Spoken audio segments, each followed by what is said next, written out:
If you've ever found yourself stuck in endless back and forth messages, awkward consultations, or explaining your pricing over and over again, chances are your client filtering process needs a little bit of work. Today I'm going to show you how to screen applicants in a way that saves time, protects your energy, and helps you attract people who are genuinely excited to work with you. If you're new here, hi, I'm Stine. I'm a photographer and a creative business owner with more than 15 years experience. And in this series, I'm showing you how to build intentional campaigns that attract aligned clients, create meaningful work, and generate consistent income without relying on discounts. Now, in the last video, we talked about writing a call out that attracts the right people. Today, we're going to take that one step further, because attracting applications is one thing, but knowing which applications to say yes to is something entirely else. I think a lot of photographers see application forms as admin.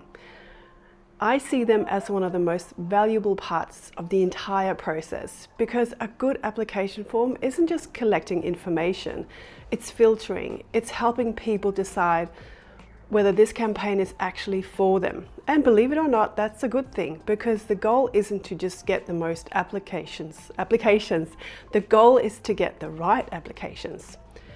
So instead of just asking for names and email addresses, ask questions like this instead. Why does this project interest you? What resonated with you about the campaign? And what are you hoping to get out of the experience? The people who are genuinely interested will answer. And the people looking for a quick freebie usually disappear faster than a toddler when it's time to clean up.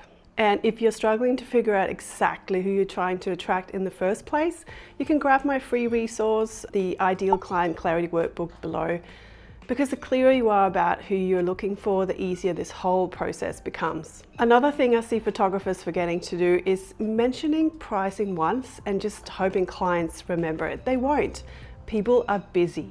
Life is busy. Kids are climbing furniture and dogs are eating things they shouldn't. Your pricing needs to be visible throughout the entire process.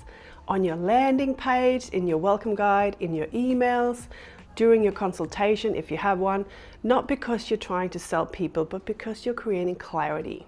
The next thing is something I wish I'd learned a lot earlier. Boundaries don't make people less likely to book.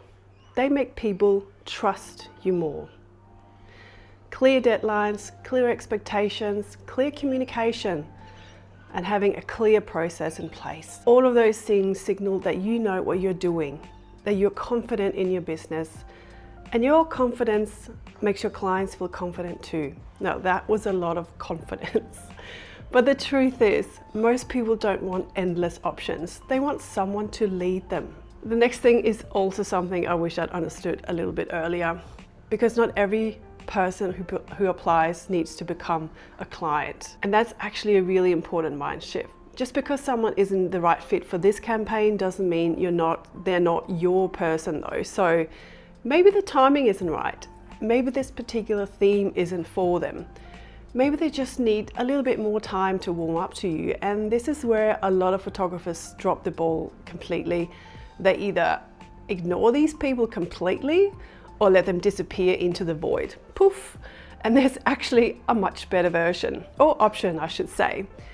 You can turn that interest you've already achieved into your email list. For example, I always recommend having something simple on your landing page. A free resource, guide, or workbook, something they can download so that people who aren't ready for this specific offer you have still have a way to connect with you. Because if someone has already raised their hand once, they're far more likely to book with you later. The last thing you want, let's try that again. The last thing you want to do is work so hard and not have anywhere to lead them. Let me give you an example. When I pivoted from portrait photography into branding photography, some of my first bookings came from people who were already on my email list. Different offer, but same people, because the relationship was already there. And this is why I keep talking about campaigns instead of just photo shoots, because a campaign doesn't just create bookings, it creates relationships. It grows your audience, your business, and it builds a lot of trust.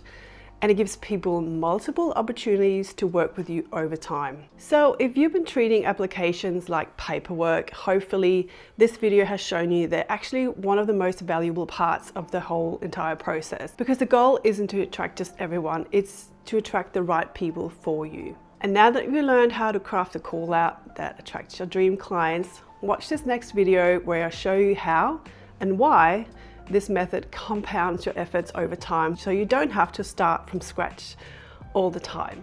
I'll see you in the next one.